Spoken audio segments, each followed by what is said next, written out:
The Lord Advocate, white, white, white, white, white, white. You want to know the views of Scotland's potential next First Minister? But actually having more Pakistanis and South Asians sitting in the corridors of power making the decisions. There you go. He wants more Pakistanis in the corridors of British power. Why? His father's already told you. Time will come that there will be a law in place all over the world that there can be no disrespect to our beloved Holy Prophet. A country that gave the world Sir Isaac Newton, Charles Darwin, Stephen Hawking, David Hume, John Locke, Adam Smith. And this is what is being reduced to? All right, folks, this is Harris Sultan.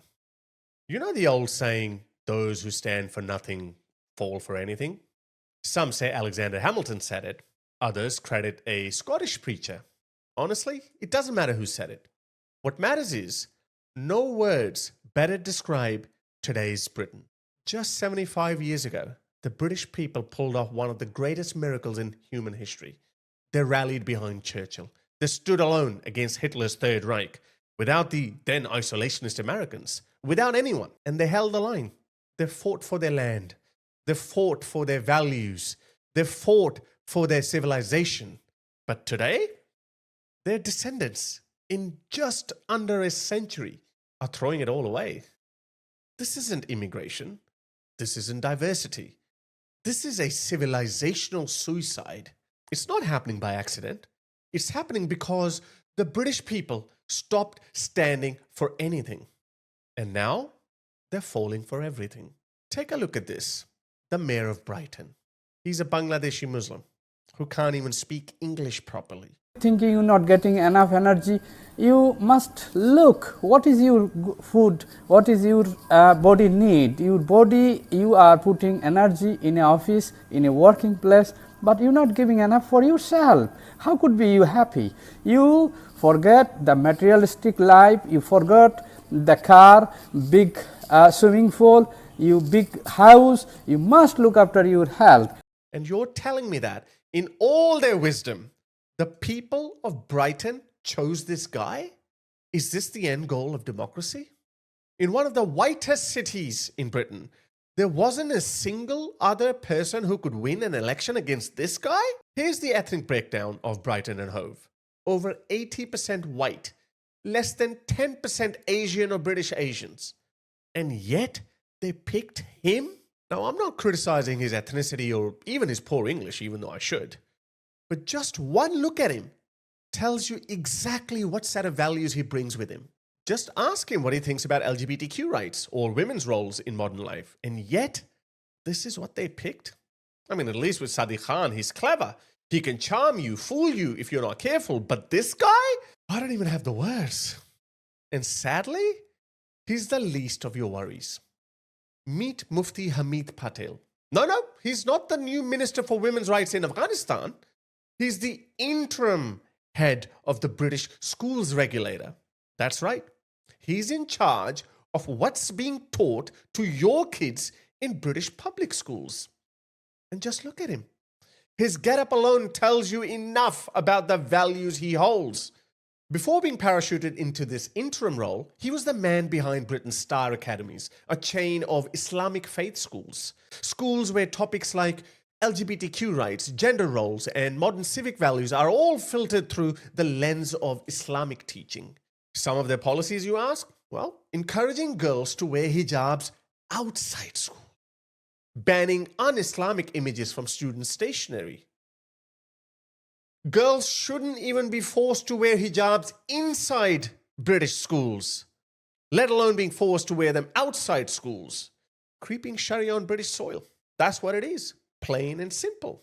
Faith schools should be banned outright, let alone their leaders being rewarded with top positions in the mainstream education system. But make no mistake, he's only an interim regulator for now. Maybe they're testing the waters, seeing if anyone protests.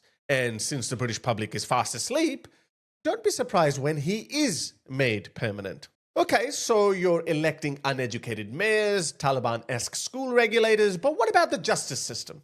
The very backbone of any society. Remember during World War II when a journalist asked Winston Churchill if Britain was still open for business? Churchill didn't ask about banks or shops. He asked, are our courts still functioning? The answer was yes. So Churchill replied, then Britain is still working. Such is the importance of law and the rule of law itself. Now, meet Britain's Secretary of State for Justice, British Pakistani Muslim Shabana Mahmood. Okay, at least she doesn't dress like the last two. No Taliban cosplay. Maybe she's a moderate Muslim. Maybe a proud defender of British values. Well, to be fair, there's not a lot to go on, except one key line from her. My Islamic faith is the core of who I am. And we know what that faith entails.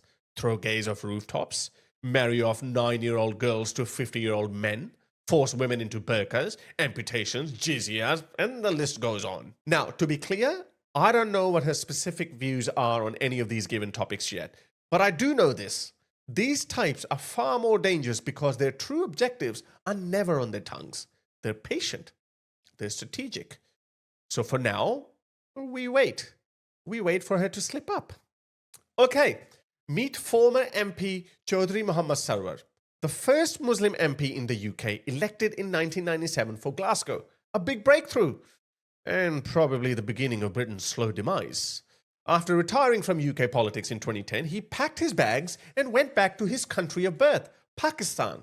There he served as the governor of Punjab, not once, but twice, from 2013 to 2015, and again from 2018 to 2022 under Imran Khan.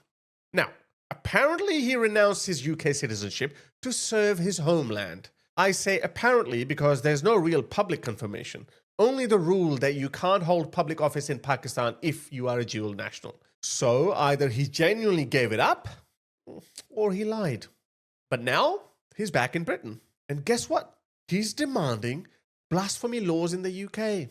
And inshallah, time will come that there will be a law in place all over the world that there can be no disrespect to our beloved Holy Prophet Hazrat Muhammad Mustafa sallallahu alaihi wasallam. And lastly, I want to say, as brother Imam Qasim has said, that we love our beloved Prophet more than our parents, than our daughters, than our sisters, than our sons. So there is no way. The message is loud and clear from the people in Glasgow, Scotland, and 1.5 billion Muslims all over the world, that any disrespect to our beloved Prophet and any burning of Holy Quran will be unacceptable, intolerable, and the Muslims will not tolerate this. Or inshallah, I am sure that we'll be able to pass the law with United Nations and with European Union that in future, if anybody commits this crime, they will be prosecuted and brought to justice. Now, that was the first generation. Meet his son, Anas Sarwar. He succeeded him as MP for Glasgow, and today, he's the leader of Scottish Labour and possibly the next First Minister of Scotland. As if Scotland hadn't just dodged a racist Pakistani in Hamza Yusuf. The Lord Justice Clerk, white. Every High Court judge, white. The Lord Advocate, white, white, white, white, white, white. The head of the Faculty of Advocates, white, white. Yeah, that guy.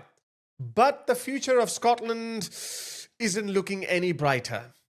You want to know the views of Scotland's potential next First Minister? We will only truly get real power if we just have more Pakistanis sitting in council chambers and parliaments, but actually having more Pakistanis and South Asians sitting in the corridors of power making the decisions. And that's where I'll end tonight, is to say the change is coming. And the days where our South Asian community are viewed as a vote bank or a curry bank are well and truly gone. The days where South Asian communities get to lead political parties and get to lead countries is now upon us. The days when South Asian communities get to decide not just which school our children go to, but what they are taught in those schools is also coming. There you go. He wants more Pakistanis in the corridors of British power. Why? His father's already told you They want blasphemy laws in Britain. They want to regulate your speech, criminalize your opinions, and arrest you. Well, as if it's not already happening. And he wants Pakistanis to decide what your children are taught in British schools. Oops, told you. That Taliban-looking guy or someone just like him will be made permanent while you enjoy your peaceful slumber. This is a country of Oxford and Cambridge, a country that gave the world Sir Isaac Newton, Charles Darwin, Stephen Hawking, David Hume, John Locke, Adam Smith. And this is what is being reduced to? I've made many disparaging comments lately about Britain. Like, it's fallen, it's a shithole, it's lost forever. But know this, I do not say it with jest. I do not say it with glee. I say it with a broken heart. I mean, a part of me still refuses to believe that one of the greatest countries or civilizations, or whatever you want to call it, the world has ever known could fall so easily to a medieval, primitive, barbaric horde, aided and abetted by woke, lefty, Marxist lunatics. Surely it can't happen, right?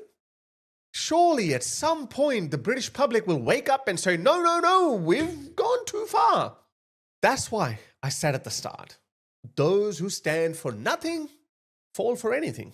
Because if you want to save Britain, you have to stand up for Britain. Stand up for her values. Stand up for her traditions. Stand up for her culture. You can't take her for granted. I heard somewhere that nearly 10,000 millionaires have left Britain. Britain is dying. One of the greatest countries that exported one of the greatest civilizations to the rest of the world is dying. Who would have thought that Hitler and his Luftwaffe couldn't defeat Britain, but clowns with colored hair and Islamists with bushy beards could? It's sad. It truly is heartbreaking. This is a catastrophe unfolding right before our eyes in slow motion.